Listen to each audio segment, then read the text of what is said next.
Hello, everyone, and welcome to the American Family Insurance DreamBank, where we believe in the transformative power of dreams and are committed to helping you pursue yours.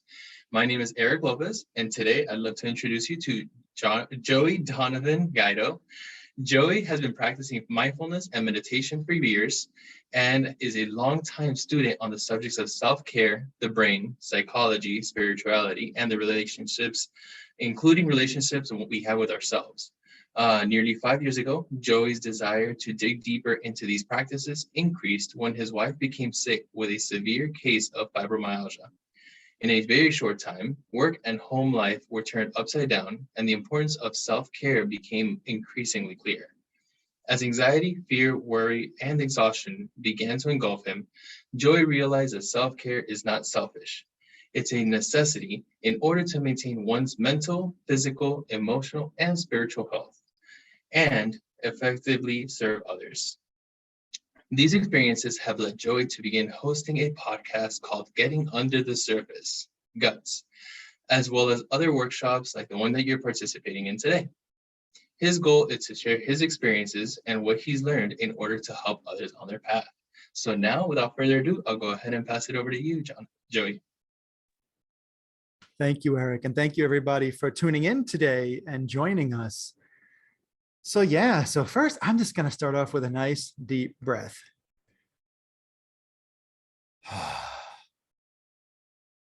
It's actually something I've started doing at the beginning of all my workshops. And when I do them in person, I'm always surprised. Like 80% of the audience, of the participants, take the deep breath with me, which really is a testament to how much anxiety we're all having and how much stress we're all feeling. And that's kind of why you're here today, right? We're going to start off talking kind of an overview of anxiety, worry, and fear. And then as we work through the workshop, we're also going to talk about resistance, acceptance, something I call consciousness. And then we're going to talk about some self-care strategies and practices. And those strategies and practices are kind of going to be sprinkled through our discussion. And then I'll have some resources for you guys at the end as well. I do like to start off talking about anxiety, worry, and fear. And although the crux of our conversation today is anxiety, I have found that it's sometimes difficult to discern if I'm feeling anxious or if I'm feeling worry, right? It's kind of, there's some ambiguity between those two sometimes. It's not like a tiger's chasing me. Oh my gosh, I'm afraid, I need to run. You know, sometimes it's a little bit more blurry what we're really feeling, but it's still that anxiety rearing its head. And I have also found that fear can often be the root of anxiety and worry. And we'll talk a little bit more about that as well. But first, I'd like to start off with a story. And it's something that Eric mentioned briefly in the introduction. And it's a story of how my wife got sick nearly 5 years ago with fibromyalgia, and kind of how that affected me in all ways, and specifically about my anxiety and my fear and my worry, and how I kind of had to almost fall apart to realize that self-care was something I needed to practice every day. So on my birthday in December, nearly 5 years ago, we went on vacation, and that night on vacation, my wife started to have all these weird symptoms, blotches on her body, pain. And before the night was over, she was literally paralyzed in this hotel bed, unable to move. So of course we came back home, went to urgent care, and it wound up hospitalization for nearly a week. And she has something called fibromyalgia. And if you're not familiar with fibro, it is something that can cause people an extreme amount of pain, physical discomfort, where the nerves are firing off as if something's been injured or hurt, or there's pain where actually nothing is actually wrong with the nerves. And so here I am thinking, okay, you know, maybe this will end in a week or two. My wife has had other health issues that we've dealt with over the years, and a week turned to 2 weeks, turned to months. My anxiety was through the roof. My entire life was immensely shifted. All of a sudden, this balance that I had between work and life and family and self-care was knocked out, knocked down. And it was all hands on deck to take care of my wife, my two boys, and my clients. I also run a marketing firm. And I kind of forgot about myself. And the reason why I tell you this is because, just to give you some backstory, one, as to what kind of sparked me to start really diving into self-help more and self-care, but also, to give you a baseline of where I started, because your story might be different. You might have health issues in your family or experience them yourself. You might be experiencing money problems or work problems or relationship problems. That's a big one. But at the end of the day, it all kind of starts to push back into these kind of baseline emotions of anxiety, fear, worry. So for me, I was kind of at my wit's end. And the turning point was, I used to drink bourbon. And I would drink one shot of bourbon. I was never a drinker. I'm 160 pounds. I'm 5'8". I'm a little guy. I drink one shot of bourbon when I was cooking dinner, usually, or after dinner. And now all of a sudden I was cooking every meal. And my anxiety level was so high that I started drinking more bourbon. Until one night I drank about a third of a bottle, which was very uncharacteristic. And I realized in that moment, one, that I was not taking care of myself. And that two, this was not the way I wanted to cope with the anxiety and stress and fear I was experiencing. I knew in that moment that I would never drink again. I was done. I did not want to put that example in front of my kids to cope through alcohol. I did not want to be that kind of a man, and I did not want to be that kind of a husband. So I'm grateful to say that I haven't had a drink of alcohol in over 4 years. And I'm very grateful for that, because the writing on the wall was not good. I could see where it was leading. So now the question is, how did I deal with all this anxiety? And we're going to talk about that in depth. But first, I want to share something with you that might seem a little bit foreign when you first hear it. This anxiety and these thoughts and this worry that I was having about my wife. These thoughts and emotions are actually, what I realized, they are not me. And your thoughts and emotions are not you. And that might take a minute to sink in if this is something you haven't studied or practiced before. Because most of my life, I always thought, my anxiety, my worry, my fear, my thoughts, right? Thoughts like, I think we all have thoughts like, what if I'm not good enough? What if I fail? What if I've got a job interview coming up and I'm anxious about it, right? Because I really need the job. So there's this anxiety that's a feeling that can be spurred on by a thought of, what if I don't get the job? Or vice versa, right? The thought, what if I don't get the job, might spur on these feelings of angst and anxiety. So the first thing I want to share with you is kind of gaining some separation between you as a being and these thoughts and emotions, creating some separation. And I'll give you guys some tools to do that. This is just kind of laying the groundwork that this might be a different philosophy than you've practiced before. And by the way, if you guys have any questions at any time, please drop them at the Q&A. You'll see that in the little toolbar at the bottom of your Zoom. And we will either address some of them potentially during the workshop, or we will address as many questions as we can at the end of the workshop. All right. So again, back to these thoughts and emotions, they are not you. They are something you experience. And as soon as you can start to see that, you can almost see like this, almost like spaghetti, right? Or a knot in a shoelace. as you pull it apart, you start to see, hey, okay, I'm not that. It just feels that way when we're experiencing an emotion. And this can sometimes happen because of something called ego. Let me explain. Ego, at least how I perceived it for most of my life, was when somebody was kind of like maybe boisterous, right? They've got a big ego. They're kind of what's called peacocking, right? Like showing off.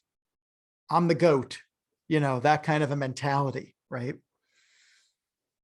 And yes, that can be ego, somebody who's attached to their status or their possessions or how much money they have in the bank or how great they think they are or how great they think other people think they are. But ego can also be that really quiet voice in your head that says not nice things to you, that thinks maybe, what if I am a loser? What if I can't do this? What if I can't overcome this? What if I'll never find anybody because I'm unlovable, right? It doesn't have to be such serious thoughts either, but ego is something that, and I know I'm personifying ego. And if my wife were here, she'd be looking at me with a stern face because she doesn't like when I personify ego, right? But it's how I can understand it. It's how I can explain it and express it to you. Even just that statement, how I can express it. Ego is in the I. Ego is in the, you know, this is my personality. These are my feelings. These are my thoughts. I know this could be confusing. But what ego does, it kind of has an agenda. Because in and of itself, it doesn't have a lot of power. But if it can convince you that your anxiety is you and you're drowning in it, then the ego can stick around. The ego gets power and has power over you. One of the easiest ways I can explain this is something I call the river analogy. And again, if you guys have questions, please drop them in the Q&A. So the river analogy is all about if you are having a strong emotion, anxiety or anything else, or if you are perseverating on a thought or a specific set of thoughts, you can literally feel like you are drowning in them. And I like to visualize that as a river, as a raging river. And still to this day, sometimes I catch myself in it, up to my eyeballs, totally immersed in the emotion and thought. But we have a choice because there's a riverbank right there next to that river. And if we can imagine ourselves stepping out of the river so we're not immersed in it and standing on the riverbank at a safe distance, right? So we can still see the raging river, which of course is a metaphor for our thoughts and emotions. But at the same time, create some of that space between us and those emotions, those thoughts. Now we can look at it a little bit more objectively. Yes, we're still going to be feeling these thoughts. We're still going to be experiencing these emotions. But we can objectively look at it and say, hey, yeah, I am feeling anxiety about such and such. The ego doesn't want you to do that. The ego wants you to stay in the river because that's how it has power. That's how you stay stuck in the emotion and you get robbed from being in the moment. It's a distraction from being in the moment. Now, don't get me wrong. I'm not saying that these practices I'm sharing with you will make it so you don't feel any of these emotions, so that you stop having these thoughts. They're still going to be there.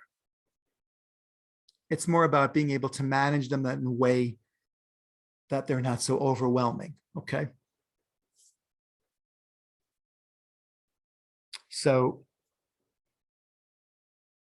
what's attached to this is resistance. Think about, there's three kinds of resistance, at least how I like to look at it. One is there's resistance to a future event, something that is going to happen, like going to work tomorrow, baby being born, getting married, right? An actual event, or an event that might happen, which all of a sudden might pull in fear or worry, right? It's a future-centric event or potential event. Then there's resistance that's based around something that is right now. So in my case, my wife's illness. And this can also bring in frustration, upset in the present moment and pull us out of the moment. So in other words, if we're in anxiety, if we're drowning in the anxiety, then we're out of what I call consciousness, or being in the moment, or being in awareness. That I get the chance right now, even though it's virtual, to speak with you about this and hopefully help you on your path so that you can experience being in the moment more often. And that this can become life lessons that help you and help people you know, right? Which is interesting because I was resisting doing this workshop for weeks because of fear. But we'll talk more about that in a second. The third type of resistance is resistance to something that's happened in the past. Maybe the way we acted towards someone, maybe something that happened, or that we didn't handle something in the best way. So all of a sudden we have regret, disappointment about this past event, right? So there's resistance can be anywhere. I'll tell you, resistance is really flexible. Okay, it can easily fit itself into any situation. And that's okay. Resistance is something we're going to feel as human beings. It's part of how we're made. But we can become aware of it when we're feeling resistance for whatever reason. And when we become aware of it, we can start to do something about it. So a couple quick stories. I mentioned a little bit earlier that I was resistant to doing this workshop. And I've got to tell you, talking about these topics is one of the top things I enjoy in my life. It's up there with my family, with working with my clients, with just the best things in my life. So it's kind of counterintuitive to think like, well, Joey, why wouldn't you want to do this workshop as often as possible? It's because I got anxious about it. I got afraid. And those negative thought patterns started. What if I'm not good enough? What if I stink? What if I don't help anybody? And so this resistance reared its head, right? And it's just, it can just come out of nowhere. But if we're in awareness, if we're in the moment, and we've got some of that distance, some of that separation from the resistance, from the emotion or the thought, we can look at it. And this is like the weirdest feeling sometimes, because we can look at it while we're feeling what we're feeling and say, I'm feeling that. And look at it objectively, almost like Mr. Spock would. And the first time I experienced this, I was like, wow, this is like surreal. It's a very interesting experience. All right. So moving on from resistance, we're going to talk about the flip side of resistance, which is acceptance. I see these, or I used to see them as almost two sides of the coin, right? Real polar opposites, but they're really not. Because if you look at it more of like a 0 to 100%, with acceptance being, let's say 0, so there's no resistance, and 100% being resistance, so like you're just, again, drowning in it. We start to see that there are many different facets and shades or levels where these two kind of coexist together. So I'll start off with another story for you guys to give you an idea of what I'm talking about. Because, acceptance doesn't mean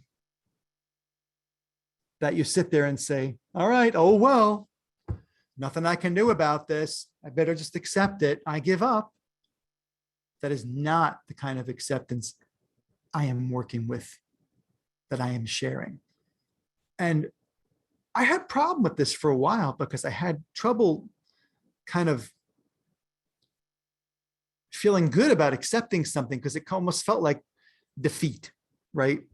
Because there is a certain element of surrender that goes into acceptance.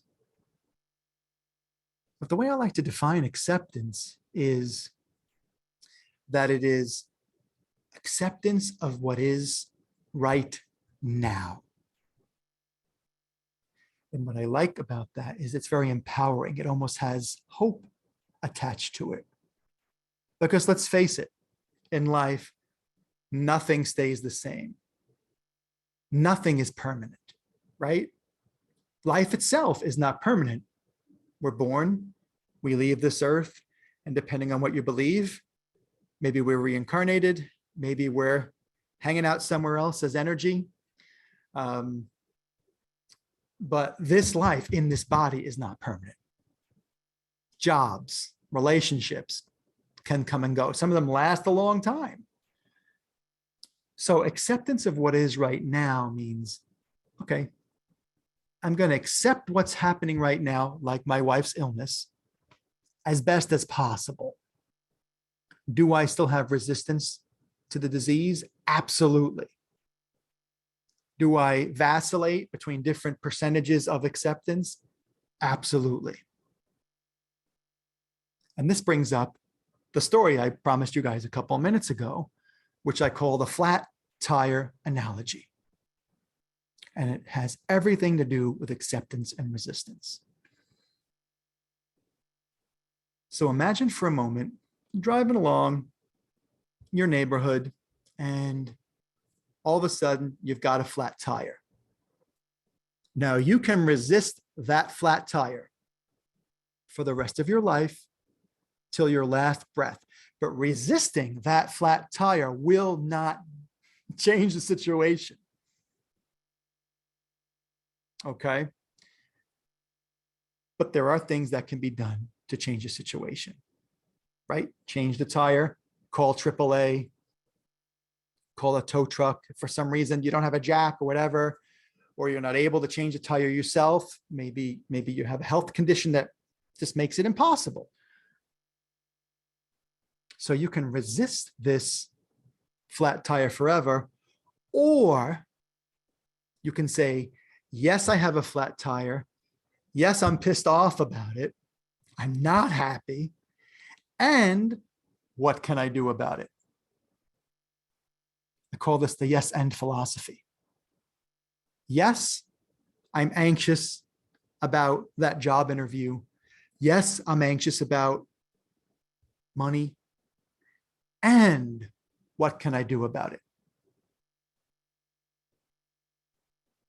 Doesn't mean we like what we're accepting. It means that, okay, what is, just like that flat tire. And what I love about the yes and philosophy is it takes us out of what's called a fixed mindset, where we could be just, really angry about, man, I've got this flat tire. Why? Why now? On my way somewhere important. Why? Gets us out of that fixed mindset where we're perseverating, right? Swimming in it, to where we're still experiencing whatever we're experiencing, and getting into a growth mindset or a problem-solving mindset. What can I do about it? Okay, so the tire is an easy fix, right? We get the tire changed, we go about our lives. Maybe we have to go to the auto shop and actually get a new tire, right? Get rid of the spare that we put on there. It's a quick fix. But what about something that's lingering for a long time? Again, going back to my wife's illness, and this is why I kind of shared with you what I've been experiencing. 5 years is a long time to work on being in acceptance over something that just plain stinks, that has disrupted your life, disrupted your relationship, and kind of put you in a place where you're experiencing a lot of loss. So in my case, with the yes and philosophy, with looking at things from a place of acceptance, yes, I'm upset that my wife is sick. And yes, I can support her. I can take her to the doctor. I can work on being kind and understanding, especially when she's having a bad day.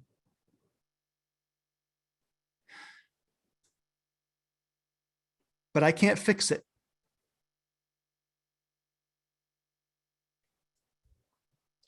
And that is really hard to accept.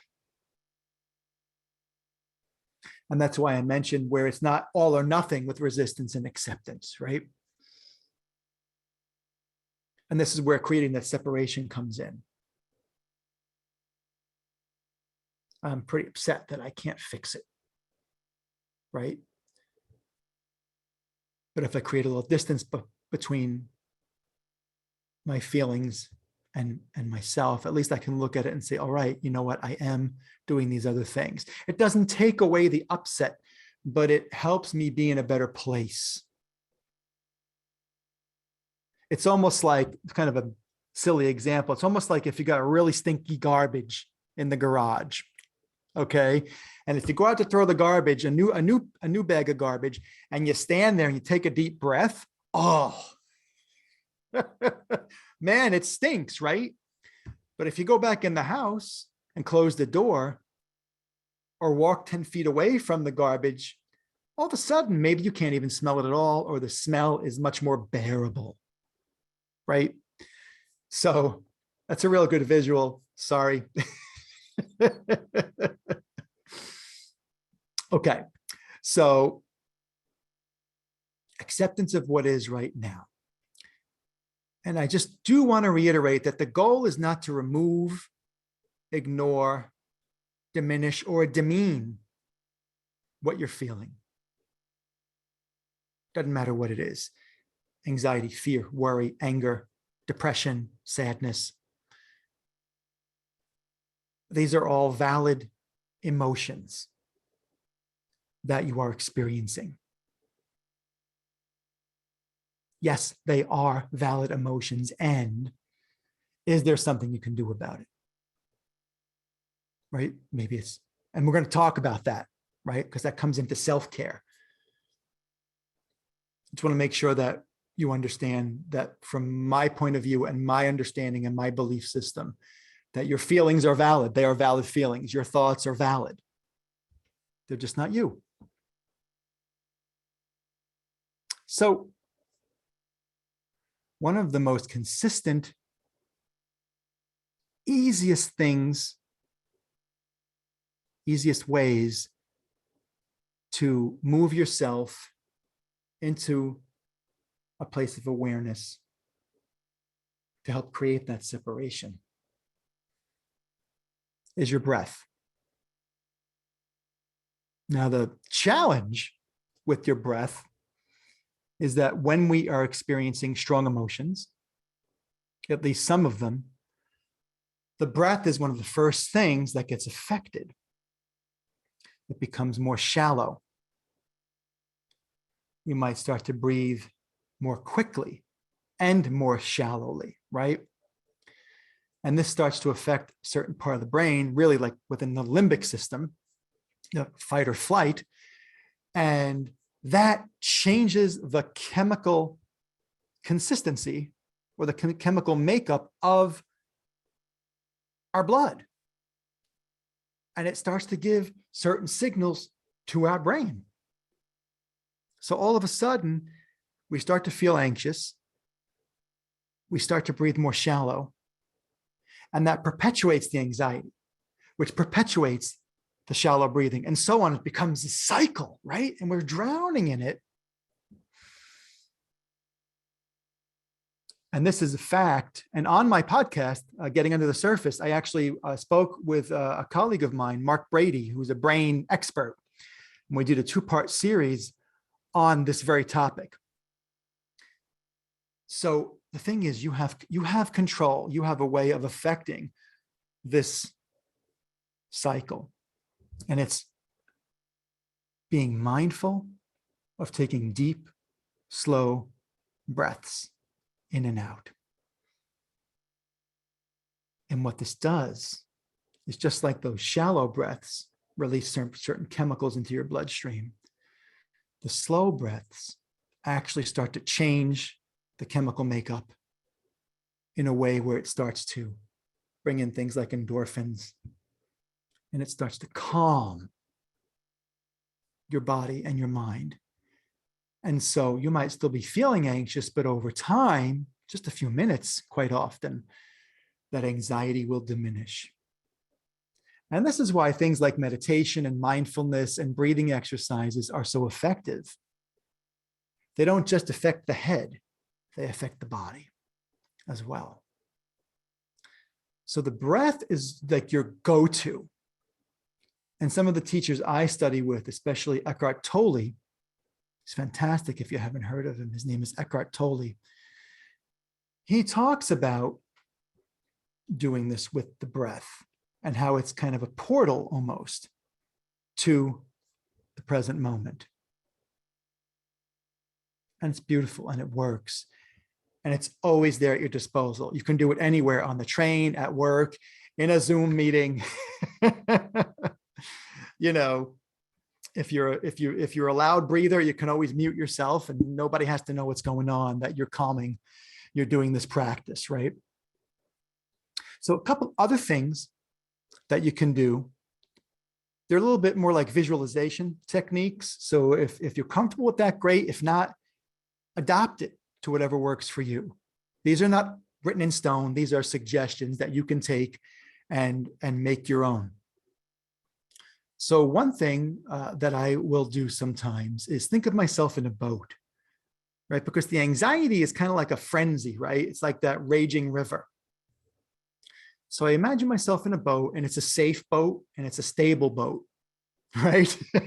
Because we don't want this analogy or this visualization to cause us more anxiety with thinking of a rickety boat that's got a leak in it, you know? So it's a nice boat, whatever color that brings you maybe some calm feelings. And you're in a very calm lake. There's no waves. There's barely any rippling. It is just a nice flat river. And no worry, you know the shoreline's there to your right. You can see it. You're safe. And all around you is space. There's no other boats nearby. There's nobody swimming. There's just a space. And I don't know what it is, but when I start to envision myself physically being in a larger space, I start to feel less trapped by the anxiety. I don't know about you, but anxiety can kind of feel like you're all wrapped, like mummified by it, this tightness, this tension, almost like you're in a coffin, right? There's no room. So creating this visualization of more space can often really help. Something else I've done for a very long time is envision, my kids used to do karate. So, you know, those mats, those blue mats that you used to have at karate, or you see it at gymnastics or a lot of different type of sporting events, you see these blue cushiony mats. So what I like to do is I like to envision these mats almost like unfolding around me, right? So to begin with, I'm kind of stuck in there with my anxiety, with my fear, with my thoughts. It's really cramped. There's no room for me, let alone all these other thoughts and emotions. And I start to see these kind of just open up, and they're white. And all of a sudden, again, this works for me. Maybe it'll work for you. I feel like there's space. So that anxiety just kind of go off over there. Yeah, I see it's there. I acknowledge you're there. I understand I'm feeling it, but I can breathe. I can breathe while I'm feeling that. I'm still okay while I'm feeling that. And I will literally start to feel physical sensations like endorphins, like a tingling of the skin, a release of tension. Another good thing to do is actually what's called swiping. And you can just literally just swipe your skin. You know, obviously do this in an area where people won't look at you like you're nuts, but just that physical activity of swiping and kind of envisioning swiping that energy, that tension out of your body might be something that can help you. There is scientific proof, and we're going to all of a sudden, we're going to move into the self-care strategies, some more strategies now. There is proof that things like exercise and movement will help you metabolize your stress and your anxiety. So actually, like just like digestion works with food, it can help you metabolize your feelings, and they literally will kind of leave, right? Which is great.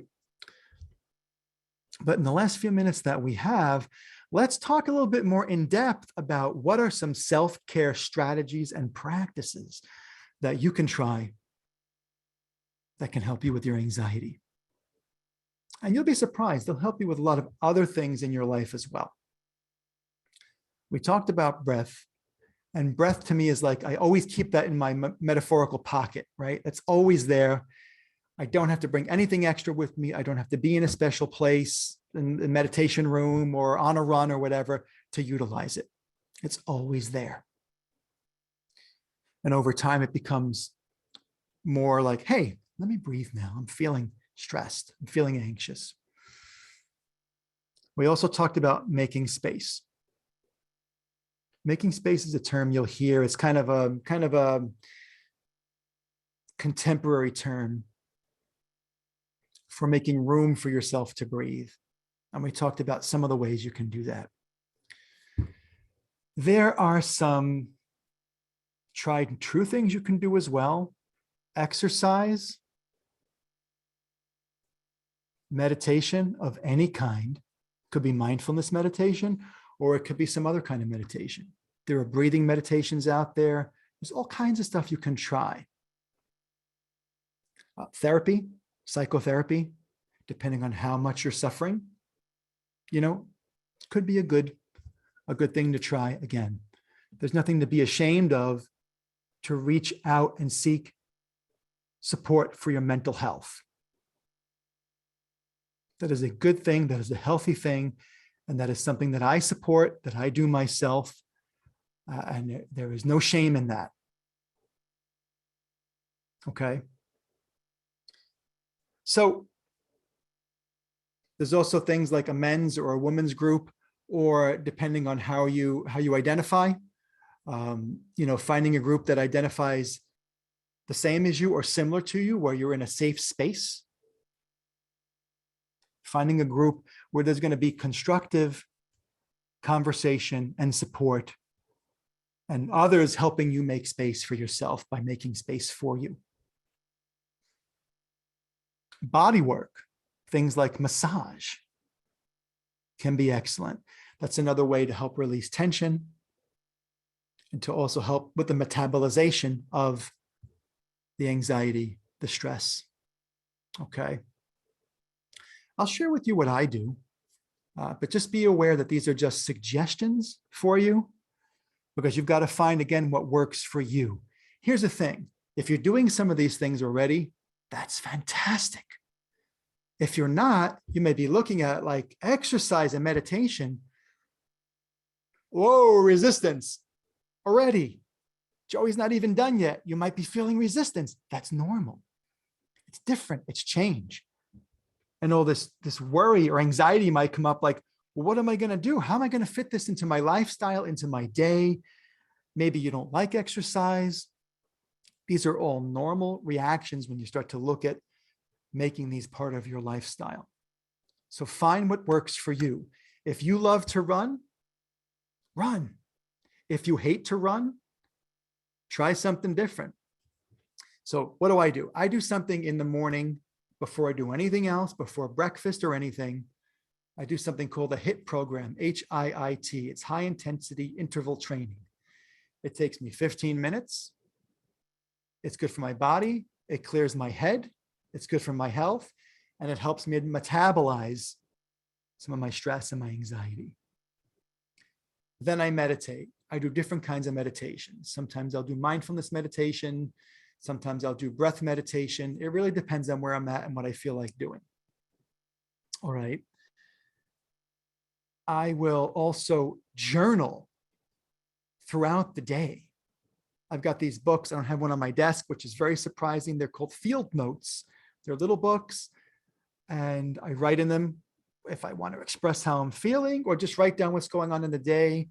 But the act of writing with a nice pencil in a nice notebook helps me come to a place of being in the moment. Okay. Also what I call consciousness or awareness. It's semantics. They're all basically the same thing.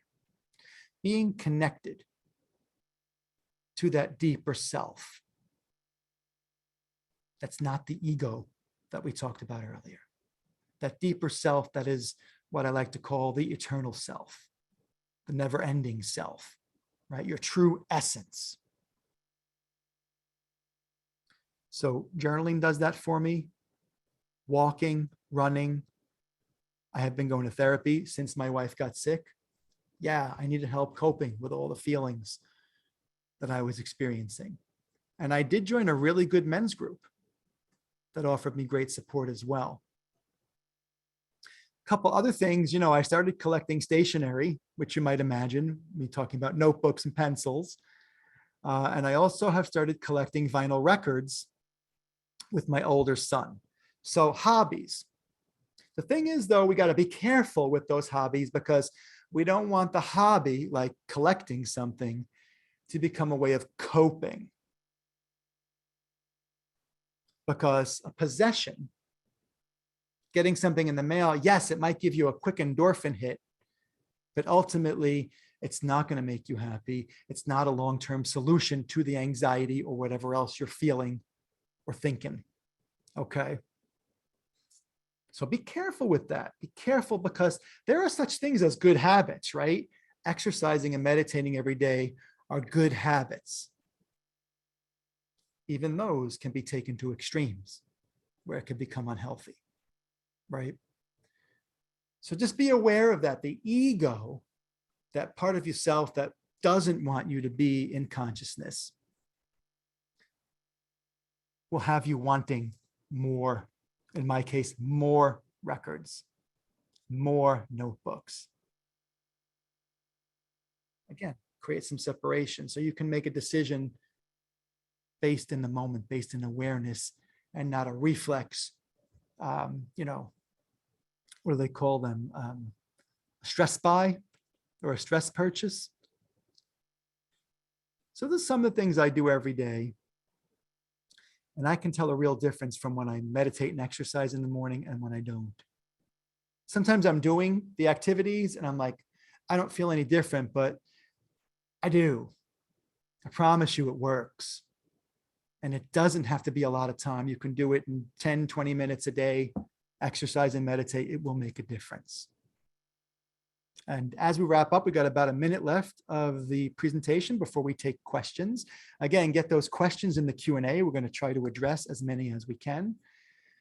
But I do want to share a few resources with you. And I'm sure DreamBank and Eric can share with them as well, with you as well.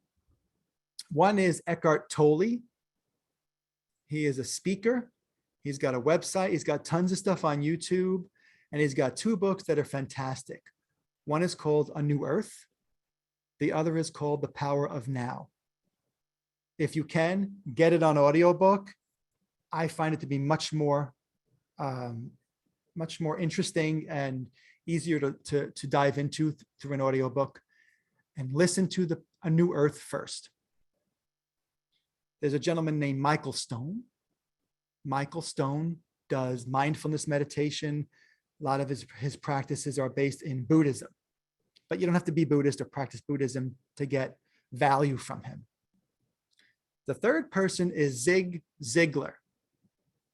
Zig's been around for a long time. You can look him up on Amazon. If you have Apple Music, he's on there, or their library. Zig talks more about positive thinking, how to improve your self-perception of yourself and things like that. Really helps you just elevate your mood, elevate your thinking. And with that, I want to thank everybody for tuning in today. I'm going to turn it back over to Eric and see if we've got some questions. All right. Yes, so we actually do have a question, and they ask, when you are journaling, what do you journal about? That is a fantastic question. And I journal about whatever, to be honest. There are some who are afraid to write in a book, especially some of my friends who collect notebooks. They look at the notebook as like this holy grail almost. But really, the act of journaling itself is what is therapeutic and meditative. So there are some times where I'll just get an inspiration or a message from the universe. And I'm like, oh yeah, and I just get to it and I write it down. Sometimes I'm writing my to-dos for the day. Sometimes it's just like, what time I went to bed, what time I woke up. If I struggled with, sleep the night before, or if I'm struggling with something about my business or about Kara's illness. Kara is my wife. So really, it depends on what works for you. It's really just kind of sitting down and the act of just being in the moment of writing. It might sound silly, but you could literally just work on your penmanship. But oftentimes I'll write reminder words like consciousness, awareness, kindness.